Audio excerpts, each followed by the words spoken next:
नरेंद्र मोदी का मिशन कांग्रेस मुक्त भारत के पार्ट 2 का आज ऐलान हो गया।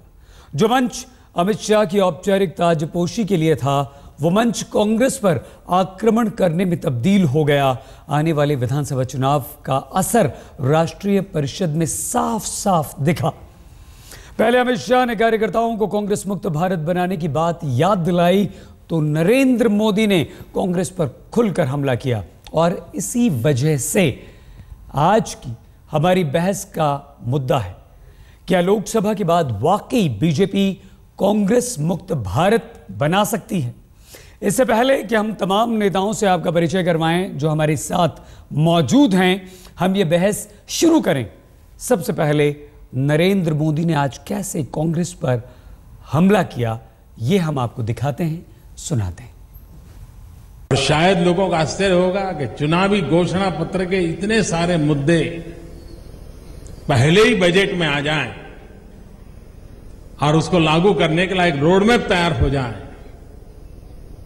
ये अपने आप में बहुत बड़ी बात है। 60 दिन में इतना तेजी से चीजें बदलना शुरू हो जाए, मैं हैरान हूं। जो लोग 60 साल कुछ नहीं कर पाए, वो 60 दिन में हमारा हिसाब मांग रहे हैं। और जो लोग पूरे चुनाव में फूड सिक्योरिटी बिल के नाम पर वोट मांगते रहे, उन्होंने गरीब को फूड न मिले ऐसा निर्णय WTO में साइन कर दिया था। ये हैरानी की बात है। जो लोग इतने घोर पराजय के बावजूद भी वोट बैंक की राजनीति की पुरानी आदतों को छोड़ नहीं पाते हैं, वे समाज के ताने बाने को बिखेरने में लगे रहे हैं। जब हम सबका साथ सबका विकास की बात करते थे, तो शुरू में लोगों को समझ नहीं आता था, लेकिन हमारे देश का एक स्वभाव है, कुछ चीजें अगर बाया अमेरिका आ जाए तो जरा अच्छी लगती है। कोई अमेरिका वाला सबका साथ सबका विकास की तारीफ करें तो हिंदुस्तानी भी सीना तान करके भी बात करने लग जाता है। कांग्रेस को जमकर लताड़ा है नरेंद्र मोदी ने, लेकिन नरेंद्र मोदी के हमले से पहले बीजेपी के नए नवेले अध्यक्ष अमित शाह ने मोदी के ही कांग्रेस मुक्त भारत की बात सभी कार्यकर्ताओं को याद दिलाई और कहा कि अभी मिशन पूरा नहीं हुआ है। आने वाले दिनों में भारतीय जनता पार्टी का कार्यकर्ता ये न समझे कि भारत कांग्रेस मुक्त हो गया है। कई हिस्सों में पार्टी को मजबूत करना अभी बाकी है, पार्टी को पहुंचाना अभी बाकी है।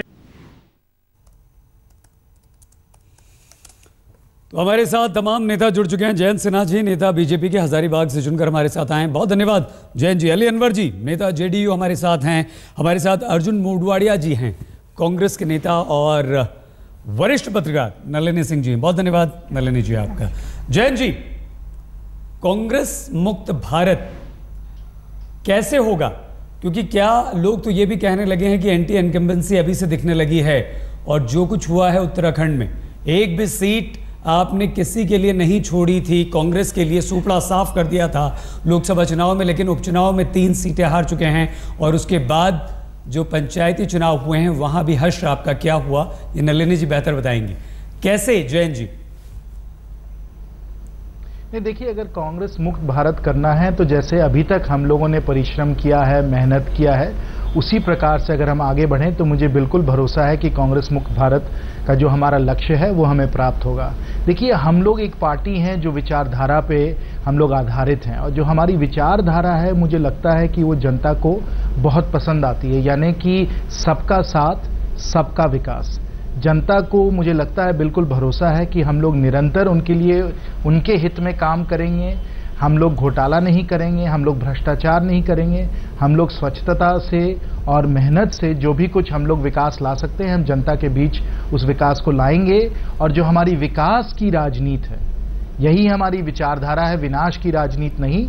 और अगर हम इस विकास की राजनीति पे लगे रहें तो मुझे बिल्कुल भरोसा है कि कांग्रेस मुक्त भारत हम लोग बिल्कुल पेश करके दिखाएंगे। क्योंकि जो कांग्रेस जयंत जी, बहुत अच्छी बात आपकी लगी कि विकास की राजनीति, और आप चुनाव भी सुशासन के मुद्दे पर, विकास के मुद्दे पर जीते हैं, तो फिर ये कांग्रेस मुक्त भारत क्यों नहीं?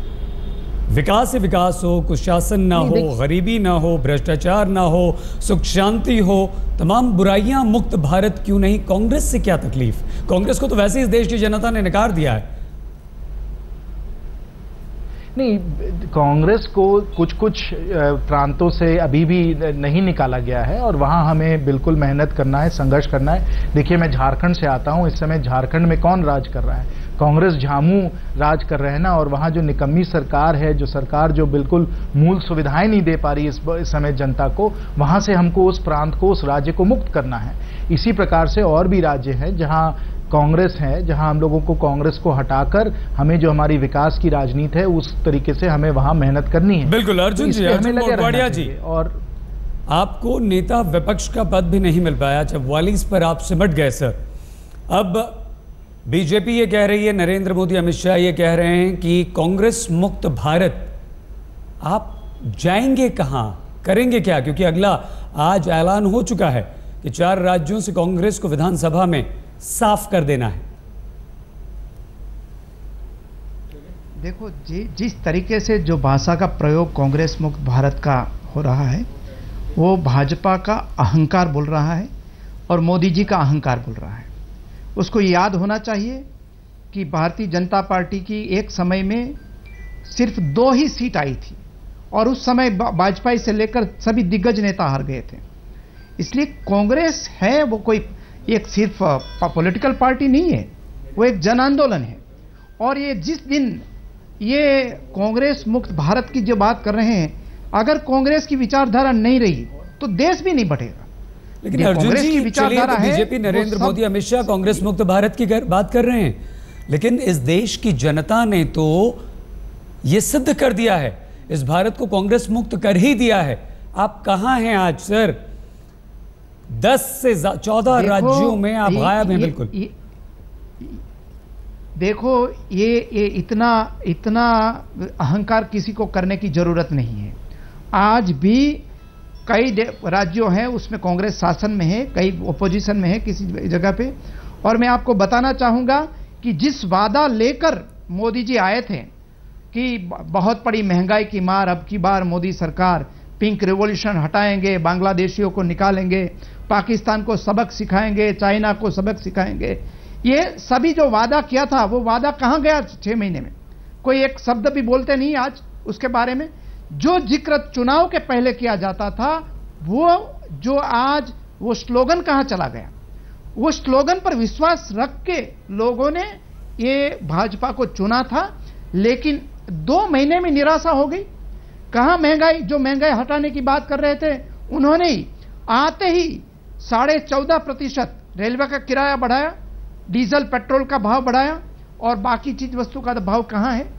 हमारे जवानों का जो माथा काटने की बात कर रही थी, चिकन बिरयानी खिलाने की बात कर रहे थे, वो आते ही तुरंत नवाज शरीफ को बुलाया गया। हमें कोई एतराज नहीं है, लेकिन जो उस समय भाषा का प्रयोग कर रहे थे वो आज भाषा कहां है मोदी जी की? क्यों भाषा बदल गई आज? अर्जुन जी, जयंत सिन्हा जी से आपके तमाम सवालों का जवाब लेंगे और नलिनी जी के पास भी आप लोगों के लिए सवाल हैं, लेकिन हम अपने दर्शकों को और आप सभी को ये बता दें कि जो नीचे हम अपने टीवी स्क्रीन पर आज तक पर दिखा रहे हैं वो आंकड़े हैं जिन 4 राज्यों में विधानसभा चुनाव होने, वहां की दलीय स्थिति है। और इसीलिए अली अनवर जी, सवाल आपसे यहाँ ये बनता है, आप पर भी आज निशाना साधा गया है, कांग्रेस की तरह आपको भी खूब लताड़ा गया है और ये कहा कि नीतीश कुमार जो हैं वो लालू प्रसाद यादव की गोद में जाकर बैठ गए हैं, ये अनैतिक संबंध है, ये अवसरवादिता है, ये राजनीति नहीं है, ये बिहार की जनता के साथ धोखा है। ऐसा आपने क्यों किया? देखिए सईद साहब, पहली बात यह है कि अपने मुल्क में मल्टी पार्टी डेमोक्रेसी है और आपने चुनाव कैंपेन को देखा होगा मोदी जी के कि चुन चुन करके सफाया करो। ये डेमोक्रेटिक किसी आदमी का यह लहजा नहीं है, ये किसी तानाशाह की ही भाषा हो सकती है। उसी तरह से कांग्रेस मुक्त की बात करते हैं और अभी 3 सीट उत्तरांचल में हार गए। दिल्ली में चुनाव करने का फैसला संघ और बीजेपी सब नेता माथापच्ची कर रहे हैं। संघ परिवार कह रहा है कि पॉपुलैरिटी का ग्राफ बहुत नीचे गया है, एक सर्वे कराया है। तो ये अभी ये सब में लगे हैं, तो डर रहे हैं। अभी बिहार में जो चुनाव होने वाला है, जो ये कह रहे हैं नीतीश जी और लालू जी को लेकर के जो इनकी भद्दी टिप्पणी आई है, तो वो इनके अंदर कपकपी पैदा हो गई है, डर गए हैं। नीतीश जी तो पहले डर गए, डर के गद्दी छोड़ दी, घर के अली अनवर जी, उन्होंने कांग्रेस और आरजेडी का दामन थाम लिया। आपके तमाम सवालों के जवाब हम चाहते हैं। नहीं, सुनिए ना, हाँ सुन लीजिए, पूरी बात हो जाने दीजिए। मने डरे कहाँ हैं? यहाँ देश को बचाने का सवाल है ना। ये समाज में ये कह रहे हैं, जंगल राज की बात कर रहे हैं, और जहर राज जो है समाज को बांटने की, समाज में विद्वेष फैलाने की, समाज को प्लीज अली अनवर जी की बात का जवाब दीजिए। जहर आप फैला रहे हैं, विद्वेष पैदा कर रहे हैं।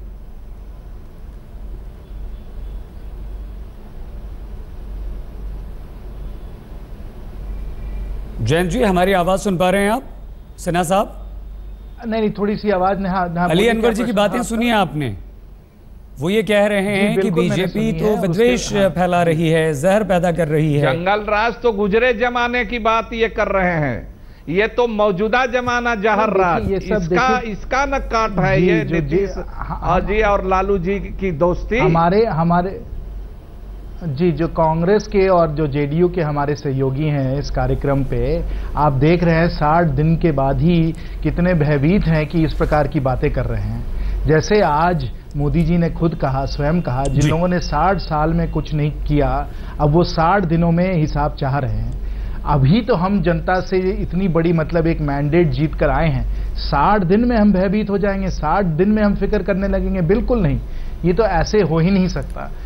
चुनाव आ रहे हैं, चुनाव की तैयारी हम कर रहे हैं। बिल्कुल बिल्कुल जयंत जी, इसमें कोई शक नहीं है। प्रचंड बहुमत आपको मिला है, लेकिन 75 दिनों में जनता और इसलिए अगर आप सोचते हैं इतनी बड़ी बहुमत, अली अनवर जी भी लगा रहे हैं, अर्जुन मोढवाडिया जी भी लगा रहे हैं, और तमाम विरोधी भी आपके लगा रहे हैं। वरिष्ठ पत्रकार नलिनी सिंह जी हमारे साथ। नलिनी जी, 4 राज्यों पर पूरी नजर, बहुत अच्छी बात है, लेकिन ये कांग्रेस से क्या बैर है, क्या द्वेष है कि कांग्रेस मुक्त भारत चाहिए? हो पाएगा? आप संभव लग रहा है आपको? देखिए सही, मुझे लगता है कि 2-3 चीज़ें पहले पकड़ लेनी चाहिए। एक तो जो नेतृत्व है भाजपा का, वो अब पश्चिम भारत की ओर चला गया है, यानी कि गुजरात का ज़्यादा, या आप समझिए महाराष्ट्र। तो पहले होता था उत्तर भारत। ये चीज़ एक दिमाग में रखने वाली है। ये नहीं है कि अच्छा या बुरा, लेकिन एक चीज़ याद रखने वाली। दूसरी बात है, बहुत ज़्यादा कांग्रेस वालों को के लिए ये एक संकेत है कि जो गलतियों से भाजपा ने सीखा है, यानी कि जो खाई थी पार्टी और सरकार के बीच की, उन्होंने पाट ली है। अब ये जो खाई है, इसमें ये दिखाई दे गया है कि सरकार सुप्रीम है, पार्टी पीछे पीछे चलेगी, पार्टी का भी इनपुट लेंगे। तीसरी बात यह है कि जो बनावटी मुठभेड़ें, बनावटी सवाल, जैसे कि कौन है नंबर 2 कैबिनेट में, देखिए क्या किया आज मोदी ने। उन्होंने कहा कि राजनाथ सिंह थे कैप्टन और अमित शाह थे मैन ऑफ द मैच। तो उन्होंने इसके ऊपर भी लगा दिया कि ये चीज़ भी गलत थी। आप लोगों का ये सवाल उठाना अब ये इररेलेवेंट हो जाएगा, इसमें कोई रहेगा नहीं, आप उठाते रहिए। बिल्कुल। तीसरी बात, चौथी बात, मैं सिर्फ छोटी सी बात आप कहना चाहती कि देखिए, जो कि एक उनको ये चाहिए सरकार में रहने के लिए, जो मोदी ने एक चुना है रास्ता, वो ये है कि उन्होंने, लोग कहते हैं कि वो कम्युनिकेट नहीं कर रहे इस वक्त। ये भी आज सुनकर उनको लगा कि भाई हाँ अच्छी बात है अगर वो भाषण देते, लेकिन कम्युनिकेट, लेकिन मोदी ने क्या रास्ता चुना है कि उन्होंने सोशल मीडिया का रास्ता चुना। उन्होंने पोर्टल करवा दिया कि माई गवर्नेंस, माई गॉव, मतलब कि मुझे बताइए। नलिनी जी की इन सवालों से, इन चारों बातों से इस चर्चा को आगे बढ़ाएंगे। क्या कांग्रेस मुक्त भारत कर पाएगी? बीजेपी और कांग्रेस कैसे करेगी वापसी? जिस तरह से मोढवाडिया जी ने कहा है, भूलना नहीं चाहिए बीजेपी को अपनी 2 सीटें। बीजेपी चाहती है कांग्रेस मुक्त भारत, लेकिन क्या होगा आगे? हमारे साथ तमाम नेता हैं। और जयंत जी, 10 सीटों पर उपचुनाव होना है बिहार में, कितनी उम्मीद है आपको?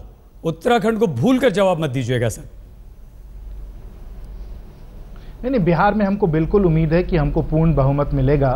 देखिए, जनता, जैसे मैंने पहले भी कहा, विकास की राजनीति चाह रही है, और जो इस समय जेडीयू और आरजेडी के जो बीच में गठबंधन की बात हो रही है, मुझे लगता है ये तो बिहार की जनता पे एक बहुत बड़ा धोखा होगा, क्योंकि ये दोनों पहले बड़े एक दूसरे के शत्रु थे, और अब अगर ये लोग मिलजुल रहे हैं तो बस इसीलिए मिल रहे हैं जिसमें कि वो बस सत्ता चाह रहे हैं, और भारतीय जनता पार्टी के अली अनवर साहब, सत्ता लोभी हैं आप। 4-4-2, अब तो कांग्रेस भी आपके साथ है। कितनी सीटें आपको? सब सीट जीतेंगे। उत्तरांचल का जैसा उत्साहवर्धक नतीजा आया है, इनकी हवा निकल गई है, तो बिहार तो ऐसा स्टेट है ना कि इसकी हवा दूसरी जगह भी जाती है। उत्तर प्रदेश, झारखंड, दिल्ली, सब जगह जाएगी। और बिहारी समझ गए हैं लोग, पूरा देश समझ गया है यूं तो, कि उनको छला गया है, ठगा गया है, और जो इन्होंने तड़का बनाया उसमें धर्मांधता का छौंक लगा दिया। तो इससे थोड़ी खुशबू आई थी, लोग मुग्ध हुए थे थोड़े समय के लिए, लेकिन वो अब बात समझ में आ गई है। जब प्याज से लेकर के नमक तक और 14.5% रेल का किराया बढ़ा, को किस चीज का दाम नहीं बढ़ा, और ये महंगाई घटाने की बात करके आए थे, और महंगाई स्थिर भी रखते तो एक बात होती। ये महंगाई बढ़ रही है, आपको अली अनवर जी की बात का जवाब देना है, लेकिन उससे पहले अर्जुन जी, खुद अली अनवर साहब ये कह रहे हैं कि 7 सीटें, कहीं इशारा आपकी तरफ ना हो, 2 ही सीट आपके पास हैं, और क्या देश से नहीं तो बिहार से कांग्रेस मुक्त बिहार हो गया है, ऐसा मानते हैं आप? देखो, बीजेपी को ऐसा डर था, इसलिए आज वो बात करते हैं जेडीयू के साथ उसका रिश्ता रहा इतने साल तक, और जो उसका रिश्ता टूटा और जेडीयू ने और किसी से रिश्ता बढ़ाया तो वो गलत कर रहे हैं। लेकिन रामविलास पासवान, जिन्होंने 2002 के दंगों के बाद रेजिग्नेशन दिया था, उसके साथ मोदी जी ने हाथ मिलाया, कोई प्रॉब्लम नहीं हुआ। ये येदियुरप्पा ने निकाल दिया, दूसरी पार्टी बजा दी, तब भ्रष्टाचारी बन गए, पार्टी में वापस आए तो ठीक हो गए। कांग्रेस की सरकार थी, तब पाकिस्तान से कोई मेहमान आते थे तो चिकन बिरयानी खिलाते थे, और हाफिज सैयद से बात करने के लिए उन्होंने मोदी जी इन तमाम आरोपों का आपसे हम जवाब जरूर लेंगे, लेकिन नलिनी जी ने एक बहुत महत्वपूर्ण बात कही थी, कांग्रेस की गलतियों से सबक सीखते हुए बीजेपी ने नरेंद्र मोदी ने खाई को बांटते हुए बड़ी जीत हासिल की। मैम, आपके पास भी हम आएंगे बस सबसे कुछ ही देर में। कांग्रेस मुक्त भारत, ये बीजेपी ने ऐलान किया है यहाँ पर। नलिनी जी, आप किस तरह से कह रही थी कि कांग्रेस की गलतियों से सबक लेते हुए प्रचंड बहुमत कैसे? देखिए, कांग्रेस का तो सबको मालूम था कि जो कांग्रेस पार्टी की अध्यक्षा है, या जैसे हाईकमान कहा जाता है, वो और जो प्रधानमंत्री हैं, उनमें मालूम था कि हाईकमान आगे हैं, प्रधानमंत्री जी सब कुछ पूछ के उनसे करते। ये जो परसेप्शन है ये पूरी जनता में है, थी और है। तो अभी कांग्रेस उससे कुछ कर नहीं पाई, उसका नुकसान बहुत हुआ, लेकिन भाजपा ने उसका पूरा का पूरा सबक सीख लिया, और आज वो खाई दिखाई ही नहीं दी। सरकार यानी नरेंद्र मोदी और अमित शाह यानी कि अध्यक्ष भाजपा के, उनके बीच में कोई खाई नज़र नहीं आई। लेकिन मैं आपसे ये कहना चाहती हूँ कि देखिए, जो बिहार की आप बात कह रहे थे, अनवर अली जी ने कुछ, उनको ज़रा भंसा किचन ज़्यादा पसंद आया तो उन्होंने कहा छौंक और तड़का की बात की, तो मैं चाशनी की बात करता हूँ। क्या जो ये आप जदयू और कांग्रेस और राजद जो अब कर रहे हैं, वो इकट्ठे हो रहे हैं वहाँ पर, तो जो घोल वहाँ पे उन्होंने मिला है, तो ये अब भाजपा उसका कैसे करेगी काउंटर? क्योंकि आप लोग एक वर्ग विशेष, एक कम्युनिटी विशेष, बाकी सब लोगों को लेकर के आप चलना चाह रहे हैं। देखिए, भाजपा ने अपने ये जो विचारधारा की चाशनी में विकास का मंत्र घोला है, यानी उसमें विचारधारा की चाशनी में वो डाल रहे हैं। उन्होंने क्या कहा? सबका साथ सबका विकास। तो अगर उसमें वो सफल हो गए, लोगों को, वोटर को कन्विंस करने में बिहार के, कि देखिए ये जो इन्होंने गठबंधन बनाया, ये बहुत ही सरसरी तौर का ऊपरी गठबंधन है, दरअसल हम लोग करेंगे सबका साथ सबका विकास, तो फिर तो शायद भाजपा। एक अहम सवाल नलिनी जी ने यहाँ पर उठा दिया, जो चाशनी बनी है, क्या बीजेपी बिहार की जनता को यह एहसास करवा पाएगी कि ये चाशनी मीठी नहीं है, ये कड़वी चटनी भी हो सकती है? हम लौटते हैं बस कुछ ही देर में, और उसके बाद 4 राज्यों में जीत का जो मंत्र अमित शाह ने दिया है वो क्या है, करेंगे चर्चा। देखते कांग्रेस मुक्त भारत पार्ट 2, और पार्ट 2 इसलिए क्योंकि लोकसभा चुनाव में पार्ट 1 में प्रचंड बहुमत के साथ जीत हासिल कर ली है बीजेपी ने, और पार्ट 2 में अब 4 राज्यों में होने वाले विधानसभा चुनाव यहां पर, जहां पर या तो कांग्रेस अकेले या अपने सहयोगी दलों के साथ है, तो बीजेपी कैसे इन चारों राज्यों से करेगी कांग्रेस का सफाया और इन 4 राज्यों से कांग्रेस को करेगी मुक्त। कि जम्मू कश्मीर में आज के शासकों ने भ्रष्टाचार की सारी सीमाएं लांघ दी है। जम्मू कश्मीर की जनता इन दोनों परिवारों से ऊब चुकी है। जम्मू कश्मीर की जनता भी चाहती है एक नई पार्टी आए, एक नया विचार आए, एक नया नेतृत्व आए और जम्मू कश्मीर को भारत के साथ इसका अभिन्न अंग बनाए। मैं यहां इस मंच से झारखंड की जनता को अपील करना चाहता हूं, एक बार भारतीय जनता पार्टी की जोड़ी में पूर्ण बहुमत डालकर देखिए, भारतीय जनता पार्टी झारखंड को भी छत्तीसगढ़ जैसा विकसित राज्य बना देगी। आपके पड़ोस में ही छत्तीसगढ़ में हमने कराकर देखा है कि हरियाणा यूनिट इस बार एक निर्णय करके चुनाव के मैदान में उतरे कि हरियाणा में इस बार अकेले भारतीय जनता पार्टी की सरकार बनानी है और भारतीय जनता पार्टी ने बहुमत लाना है। सबसे ज्यादा किसानों की आत्महत्या कोई एक राज्य में हुई है तो महाराष्ट्र में हुई है, और 15 साल से कांग्रेस के नेतृत्व में वहां शासन है। वहां की जनता ने इस बार तय किया है। इसका एक उदाहरण लोकसभा के चुनाव में महाराष्ट्र की जनता दे चुकी है। इस बार महाराष्ट्र के अंदर भारतीय जनता पार्टी के नेतृत्व में एक मजबूत सरकार बनेगी, इसमें कोई दो राय नहीं है।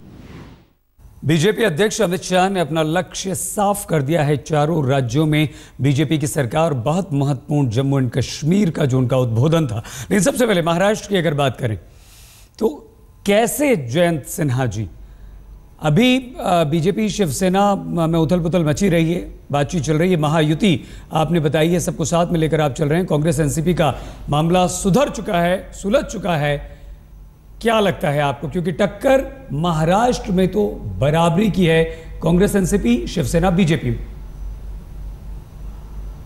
नहीं, लोकसभा चुनाव में जो परिणाम आया वो तो बराबरी का परिणाम बिल्कुल नहीं आया। हम विधानसभा की बात कर रहे हैं सर। महाराष्ट्र में जो जी बिल्कुल, तो मैं कह रहा हूं कि जिस कारण लोकसभा के चुनाव में जनता ने हमें ऐतिहासिक जीत दी है, उसी विचारधारा और उसी नेतृत्व के कारण मुझे बिल्कुल भरोसा है कि महाराष्ट्र में भी हमें एक ऐतिहासिक जीत हासिल होगी।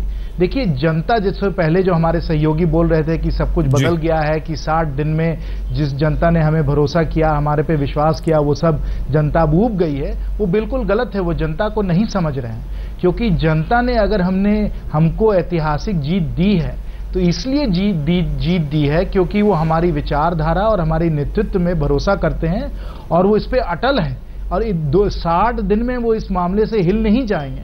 हाँ, इनके ख्वाब होंगे हमारे विरोधी की कि वो हिल गए। जयंत सिन्हा जी, दिल्ली का उदाहरण सबसे नया है। आपको लोकसभा में प्रचंड बहुमत मिला, सब जानते हैं, लेकिन दिल्ली में क्या हुआ, आपको बहुमत नहीं मिला। उत्तर प्रदेश में लोकसभा में अलग नतीजा है, विधानसभा में आपकी हालत क्या थी ये आप जानते हैं। तो इस देश की जनता बड़ी समझदार है, अलग अलग वो वोट देती है। यहाँ पर हम महाराष्ट्र पर बात जरूर कर रहे हैं, लेकिन अर्जुन मोढवाडिया जी, गुजरात में आप खत्म हैं, लगातार 3 बार से आपको हाशिए पर ढकेल दिया गया है और नरेंद्र मोदी ने करिश्मा किया। क्या आपको लगता है कि इस बार लोकसभा चुनाव का जादू महाराष्ट्र पर भी चल सकता है और कांग्रेस के लिए ज्यादा मुश्किलें होंगी? क्योंकि एनसीपी तो ज्यादा सीटें आपसे मांग रही है, एनसीपी को भी लगने लगा है कि कांग्रेस के साथ हमें नुकसान हो सकता है। देखो, एनसीपी के साथ तो समझौता हो चुका है, ये सवाल नहीं है। सवाल ये है कि भाई, जो लोकसभा के चुनाव के पहले मोदी जी और भारतीय जनता पार्टी ने जो एक बड़ी अपेक्षाएं खड़ी की थी, वो अपेक्षा की बात छोड़िए, उनसे विपरीत चल रहे हैं। उस समय महंगाई की बात करते थे, आप ये तो बोलते हैं कि महंगाई तो बढ़ेगी, पाकिस्तान के साथ समझौता करेंगे और बांग्लादेश के साथ भी समझौता करेंगे। अमेरिका के साथ तो उन्होंने कह दिया, मोदी जी आज खुद बोल रहे थे कि अब तो अमेरिका भी बोलने लगा कि भाई सबका साथ सबका विकास। तो सही बोला अमेरिका ने, उसमें क्या गलत बात की कि आप जब 49% FDI अमेरिका की कंपनियों के साथ सिर्फ उनके फायदे के लिए डिफेंस लेकिन में कर रहे मोदी हैं, जी का इशारा रेलवे में साफ कर तौर रहे से हैं, राहुल गांधी की तरफ इंश्योरेंस था में कर अर्जुन रहे जी हैं। कि शायद उन्हें ये जगह। नारा समझ में नहीं आया। जी ये हमें तो देश की जनता को तो समझ में आता है कि उनके फायदे के लिए सिर्फ अमेरिका अपने फायदे के लिए बात करते हैं, इसलिए सबका साथ, अमेरिका का भी विकास, हमारा देश का भी विकास। अर्जुन जी, उद्योगपतियों यहाँ का अमेरिका विकास, कहाँ से आ गया? आप अमेरिका के फायदे की बात कर रहे हैं। नुकसान जबरदस्त आपको देश में हो चुका है, नुकसान लगातार हो रहा है। अली अनवर जी, क्या आपने कांग्रेस से जरूर हाथ मिलाया है, लेकिन ईमानदारी के साथ दिल पर हाथ रखकर कहिए, दिल पर हाथ रखकर अली अनवर जी कहिए कि क्या कांग्रेस इस वक्त नुकसान में नहीं है? 4 राज्यों में उसे नुकसान नहीं हो सकता। डिफेंस में कभी किसी ने एफडीआई आने दिया? 60 ईयर्स में किसी ने एफडीआई कांग्रेस को डिफेंस में नहीं आने दिया। मुडवालिया जी, देखिए मुडवालिया जी जो कह रहे हैं ठीक ही कह रहे हैं। ये तो एनडीए जो है वो आजकल चला है ना, टीवी पर आप लोग दिखाते हैं OLX बेच दो, तो सब कुछ बेच दो। 100% एफडीआई रेल में, डिफेंस में भी एफडीआई। तो अरे इनको कांग्रेस मुक्त भारत, अरे कांग्रेस का तो सजा मिल गई, जनता ने दे दिया। अब आपको भूख मुक्त भारत की बात करनी चाहिए, भ्रष्टाचार मुक्त भारत की बात करनी चाहिए, आपको भय मुक्त भारत की बात करनी चाहिए। ये दंगा फसाद सब बंद कराना चाहिए। ये तोगड़िया साहब, ये सिंघल साहब, ये आपके गोवा के आपके एलआई हैं मिनिस्टर, ये क्या बयान दे रहे हैं? ये हिंदुस्तान एक डेमोक्रेटिक कंट्री है, हिंदुस्तान एक सेकुलर कंट्री है। अभी सुप्रीम कोर्ट ने कहा, उत्तर प्रदेश का एक मामला गया PIL, उसने फटकारा है कि इस तरह के मामले लेकर के, ये इंडिया एक सेकुलर कंट्री है, आप किस तरह का मामला लेकर जो अली अनवर जी बात लगातार कहते रहते हैं और ये आरोप बीजेपी पर लगते रहते हैं। लेकिन नरेंद्र मोदी, अमित शाह आज नेशनल एग्जीक्यूटिव में, क्या आपको उसी मोड में नजर आए जो लोकसभा से पहले थे और जिससे उन्हें इतनी बड़ी जीत मिली? या आपको लगता है नलिनी जी कि इस वक्त कोई एक ऐसा नारा आना चाहिए था या कार्यकर्ताओं में जोश भरने के लिए कोई ऐसी बात आनी चाहिए थी जिससे वो कांग्रेस मुक्त भारत की जो बात कर रहे हैं उसका थोड़ा बहुत फायदा हो जाता?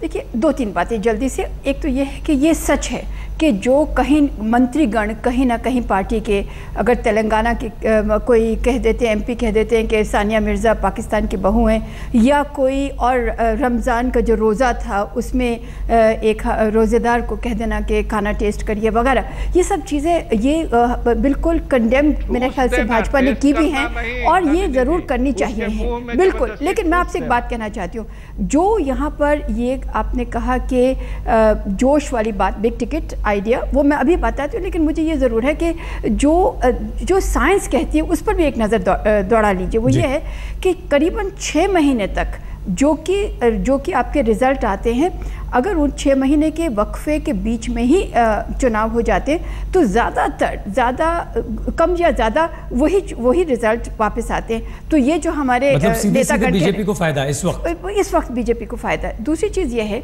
कि जो अगर हमने फिर से सांप्रदायिक जो इस वक्त बवाल कहें या जो आज छोटी मोटी घटनाएं कही गई भाजपा की, जो आज उस कार्यकारिणी जो काउंसिल मीटिंग हुई, तो मैं ये कहती हूँ कि ये शायद इसमें सावधान हो जाइए, क्योंकि राहुल गांधी ने कहा था कि अखिलेश जितने भी चीफ मिनिस्टर कैंडिडेट हैं, जो कि मुख्यमंत्री कैंडिडेट, उनमें से सबसे उत्तम अखिलेश यादव हैं और अखिलेश यादव की ही सरकार में ये सब हो रहा है, तो चेत जाइए। अब आपने कहा कि बिग टिकट आइडिया, ये ज़रूर है, मुझे भी लगा कि कोई बिग टिकट आइडिया जो होता है कार्यकर्ताओं में इतना ज़बरदस्त जोश भरने वाला, वो मुझे नहीं दिखा आज के भाषणों में। लेकिन ये ज़रूर है कि उन्होंने कहा कि हर एक साल को हम किसी चीज़ का मुकर्रर कर दें और कहें कि आज ऊर्जा बचाओ, पानी बचाओ वगैरह। लेकिन इसमें अब कार्यकर्ताओं को वो संबोधित कर रहे थे तो वो चुनाव की ओर गए। उन्होंने कई दफ़े बोला आपसे कि PM चाहिए, 200-300 पर बूथ PM चाहिए और हर चुनाव जीतना है। नलिनी जी, ये बहुत महत्वपूर्ण सवाल आपने उठाया। जयंत जी, नलिनी जी जो कह रही हैं, आपको लगा कि जोश तो भरा कार्यकर्ताओं में, कहा भी कि आप निकलिए, आपको जो हर संभव मदद होगी हम करेंगे, लेकिन काम आप ही आप करना है। लेकिन कहीं कोई बिग आइडिया नहीं, देखिए मोदी जी ने भाषण में जो कहा वो मुझे लगता है हम सब कार्यकर्ताओं के लिए इससे बहुत हमें जोश मिला है। देखिए, उन्होंने इस अपने भाषण में 3 चीजें करी जो मुझे लगता है कि बहुत ही प्रभावशाली थी। पहली बात तो ये है कि उन्होंने एकदम विशेष रूप से बताया WTO के माध्यम से कि वो देश के हित में काम कर रहे हैं और देश का हित ही सुप्रीम है। ये इन्होंने WTO के माध्यम के कारण एकदम हम लोगों को स्पष्टता से बताया, जिससे हम लोगों को बहुत जोश मिला। नंबर 1। नंबर 2, उन्होंने ये बताया कि हमें अंत्योदय करना है, यानी कि जो हमारी नीतियां हैं वो नीतियां इसलिए हैं जिसमें कि जो अंतिम व्यक्ति है उसको साधन मिलना चाहिए, अंतिम व्यक्ति जो है उसको हम लोगों से सहयोग मिलना चाहिए। इससे भी मुझे लगता है बहुत हम लोगों को जोश मिला। और फिर उन्होंने मजाकिया तौर से पर बहुत उन्होंने उम्दा तरीके से समझाया कि हर बूथ पे 100-150 PM होने चाहिए, यानी प्राइमरी मेंबर होने चाहिए, यानी हॉरिजॉन्टल तरीके से और वर्टिकल तरीके से पार्टी को हमें विस्तार कराना है, आगे बढ़ाना है। जयंत जी, क्षमा चाहती हूँ, मैं आपसे एक सवाल करना चाहती हूँ। ये आपने अंत्योदय की जो बात उठाई वो जनता सरकार में पहले आई थी, कांग्रेस भी वही कहती है अंत्योदय। कोई सरकार आई है क्या भारत में केंद्र में जो ये नहीं कहती है कि जो अंतिम व्यक्ति है भारत का, जो नागरिक है, उसके ऊपर हमारा जो ध्यान उस पर केंद्रित है? तो इसमें नई चीज क्या थी? ये हम इस सवाल का जवाब आपसे जरूर लेंगे जयंत जी, और हम पूछेंगे अर्जुन जी से भी कि इसका फायदा कांग्रेस को क्यों नहीं मिला। कुछ देर के लिए रुक रहे हैं, लेकिन जब लौटेंगे तो साथ में ये बात भी कि जो नरेंद्र मोदी ने कहा, जो अमित शाह ने कहा कि हमारी नीतियों को जनता तक पहुंचाया जाए, तो क्या जनता वक्त देगी? मोदी ने कहा 60 साल में आपने जो नहीं किया 60 दिन में हमसे जवाब मांग रहे हैं, तो क्या जनता इस देश की नरेंद्र मोदी बीजेपी को थोड़ा सा वक्त देगी? क्योंकि नरेंद्र मोदी ने यह वादा किया है कि हम परिणाम देंगे, हम सही दिशा में जा रहे हैं। कांग्रेस मुक्त भारत। जयंत जी, नलिनी सिंह जी ने आपसे सवाल पूछा था ब्रेक से पहले, जवाब दीजिए प्लीज। नहीं, देखिए, ऐसा है कि अंत्योदय पे तो हम लोग सब लोग विश्वास करते हैं, हम लोग सब लोग इसी लक्ष्य के लिए काम करते हैं। जो भी कोई इस समय राजनीति में है, सब लोगों की यही कोशिश है कि देश की जनता को भला हो, कल्याण हो उस देश की जनता का। परंतु जहां अंतर आता है वो आता है कि कैसे किया जाए। आपको तो मालूम है कि कांग्रेस इस लक्ष्य के बारे में बोलते हुए कितना उन्होंने भ्रष्टाचार किया और कितना उन्होंने परिवारवाद किया और कितनी विनाश की उनकी राजनीति रही। तो चाहे आप कुछ भी बोलिए, जब आपके करने के जो आप लोगों की जो तरीके होते हैं वो एकदम इस प्रकार से बेकार होते हैं। अर्जुन जी, 10 साल में आपने क्या किया? सीधा आप पर आरोप जयंत जी का। देखो, हमने तो जो किया उसका जवाब तो मिल गया। मैं उसमें ये मेरिट में जाना नहीं चाहता। ये इस दफा भाजपा जनता ने आपको सत्ता से बाहर करके जवाब दिया। ये सवाल अंत्योदय की बात करते हैं। गुजरात में 18 साल से मोदी जी का शासन था। हर तीसरा व्यक्ति यहां गरीब है और सबसे ज्यादा देश में कुपोषण यहां है। विकास की बात करते हैं वो, लेकिन काम तो पोलराइजेशन का करते हैं। चुनाव जीतने के लिए उन्होंने कभी भी आज तक विकास की बात नहीं की। आप भी, अनवर जी भी घूम फिर कर पोलराइजेशन, ध्रुवीकरण, सांप्रदायिकता पर आ जाते हैं। देश की जनता क्या उसको सांप्रदायिकता के अलावा कुछ नहीं दिखता? उसे गरीबी नहीं दिखती, उसे भ्रष्टाचार नहीं दिखता, उसे भूख नहीं दिखती, उसे बेरोजगारी नहीं दिखती, उसे कुछ नहीं दिखता है क्या? अली अनवर जी, ईमानदारी से जवाब दीजिए। इन्हीं सब चीजों से, हाँ, गरीबी, भूख, महंगाई, बेरोजगारी, जो मौलिक समस्या है इंसान की, किसी मुल्क की, उसी से ध्यान हटाने के लिए ये देखिए, फिर अली अनवर जी, फिर आप वही बात कर रहे हैं। क्या ये नहीं लगता कि क्या भ्रष्टाचार ने देश की जनता को परेशान किया था, भुखमरी ने, गरीबी ने किया था, बेरोजगारी ने किया था, जिसका नुकसान कांग्रेस को उठाना पड़ा? उसी से ध्यान हटाने के लिए फिर घूर फिर करके चला। क्यों नहीं मोदी जी डांटते हैं सिंघल को, तोगड़िया को, और उस मिनिस्टर को क्यों नहीं सैक करते हैं? वो शिवसेना का जो मंत्री करता है, आडवाणी जी ने तो कहा, आडवाणी जी ने अपना दुख प्रकट किया, लेकिन उनकी तो बेचारगी है। क्यों नहीं मोदी जी आज प्रधानमंत्री बने हैं? कहना चाहते हैं क्यों नहीं बोलते हैं? अली अनवर जी, आप ही कहना चाहते हैं कि सांप्रदायिकता हावी पड़ जाती है भूख पर, बेरोजगारी पर, गरीबी पर, हमारी खराब देश की दशा पर। हम इस बारे में भी बात करेंगे। नलिनी जी भी कुछ कहना चाह रही हैं, लेकिन बस सबसे कुछ ही देर में। कांग्रेस मुक्त भारत बनाना चाहती है बीजेपी, और हम सुबह से एक सवाल आपसे पूछ रहे हैं, और सवाल यही कि क्या बीजेपी ये कर पाएगी? जवाब मिले हैं 88% लोग कहते हैं कि हाँ बिल्कुल बीजेपी कांग्रेस मुक्त भारत बना लेगी। 12% सिर्फ कहते हैं कि नहीं। अर्जुन मोढवाडिया जी, देश की जनता ने तो एक बार फिर से आपको खारिज कर दिया है सर। देखो, ये एसएमएससी देश नहीं चलता। ये तो आता रहेगा, कभी फेवर में भी आएगा, कभी अनफेवर में भी आएगा। लेकिन मैं इतना जरूर कहता हूं कि जिस तरीके से बीजेपी का चेहरा बदला है आज के दिन में, वो गुजरात का जो मोदी मॉडल था वही मॉडल है वहां। यहां भी अमित शाह के थ्रू दंगा करवाया, फेक एनकाउंटर करवाया, एक्सटोर्शन रैकेट चलाया, और वहां से जाकर वो यूपी में गए। यूपी में भी आज 600 दंगा करवाया, क्योंकि वो महंगाई की बात जो चर्चा है उनसे बचना चाहते हैं, जो भ्रष्टाचार की चर्चा है उनसे बचना चाहते हैं, क्योंकि भ्रष्टाचार की वो जरूर बात करेंगे। लेकिन गुजरात की मिनिस्ट्री देखो, अर्जुन जी जो बात कह रहे हैं, अली जी भी वही बात कहते हैं। बीजेपी जो है वो देश की जनता का ध्यान भटका देती है, ध्रुवीकरण की तरफ चले जाती है, पोलराइजेशन की तरफ चली जाती है। लेकिन नलिनी जी, जो कांग्रेस मुक्त भारत की बात आज आई है, क्या आपको लगता है उसमें दम है? ये जवाब कांग्रेस के पास होगा। देखिए, जो आज तक जो कांग्रेस कर रही है हारने के बाद, उसमें तो बिल्कुल यकीन होता है कि कांग्रेस मुक्त भारत हो ही जाएगा, क्योंकि कोई ऐसा ठोस कदम ही नहीं उठा रही कांग्रेस जिससे विश्वास बढ़े। तो इससे मुझे नहीं लगता है कि बिल्कुल कांग्रेस मुक्त भारत हो ही जाएगा अगर कांग्रेस ना चेत गई। और अभी तक उसकी कोई भी चेतना के कुछ भी मुझे आसार नजर कांग्रेस की चेतना के कोई चिन्ह नजर नहीं आ रहे हैं। नलिनी जी साफ तौर पर ये कह रही हैं। हमारे तमाम मेहमान जो हमारे साथ हैं उनका बहुत धन्यवाद। लेकिन बीजेपी ने आज एक नारा दिया है कि कांग्रेस मुक्त भारत। बहुत धन्यवाद आप सभी का। हम लौटते हैं बस कुछ ही देर में। आप बने रहिए हमारे साथ और देखते रहिए आज तक।